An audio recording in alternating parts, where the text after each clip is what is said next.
आप सबको जय मसीह की। परमेश्वर आप सबको आशीष दे। मैं एक बार फिर आप लोगों के सामने एक वचन लिख रहा हूं जो कि दानियेल की किताब उसका 6 और उसकी 10 आयत से है।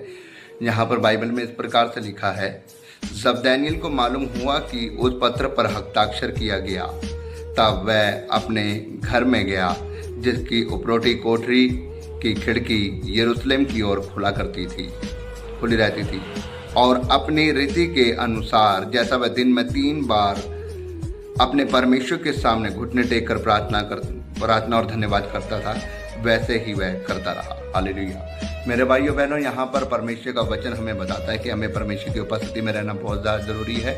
आप जानते हैं कि दानियेल परमेश्वर का धर्मी जन है, और कुछ लोगों ने जेलसी से दानियेल को पकड़वाने के लिए कि दानियेल के साथ हमेशा राजा का बहुत अच्छा प्यार था और दानियेल परमेश्वर के साथ वफादार था। दानियेल दिन में 3 बार, चाहे आंधी आए, तूफान आए, कुछ भी कार्य क्यों ना हो, वह दिन में 3 बार परमेश्वर के सामने घुटने टेक कर प्रार्थना करता था अपने कमरे के अंदर जाकर। भाइयों बहनों, मैं आपको एक प्रकार से बताना चाहता हूँ, जब उन लोगों को पता लगा कि दानियेल परमेश्वर की उपासना करता है और दिन में 3 बार परमेश्वर के साथ होता है, राजा के जो कर्मचारी थे उनको पता लगा, तो वो दानियेल से जेलसी खाते थे, क्योंकि दानियेल जिस काम को करता रहा वो उसमें सफल होता था।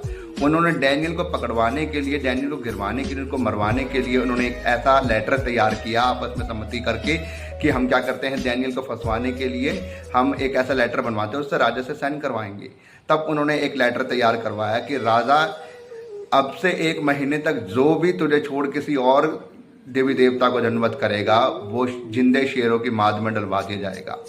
राजा को ये बात अच्छी लगी और उन्होंने वो लेटर तैयार करवा के राजा से साइन करवा के उसकी अंगूठी के स्टंप लगवा ली। अब यहाँ पर बात पक्की हो चुकी थी। तभी बाइबल बताती है जब दानियेल को पता लगा कि अब उस लेटर पर साइन कर दिए गए हैं, तब दानियेल डरा नहीं।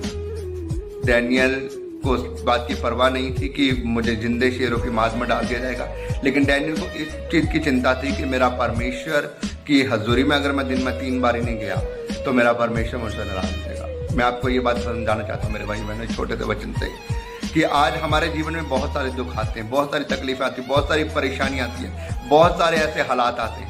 क्या आप भी दानियेल के समान प्रार्थना करने वाले व्यक्ति हैं, या आप अपनी परिस्थितियों को, दुख को, तकलीफ को देखकर, परेशानी को देखकर डर जाते हैं?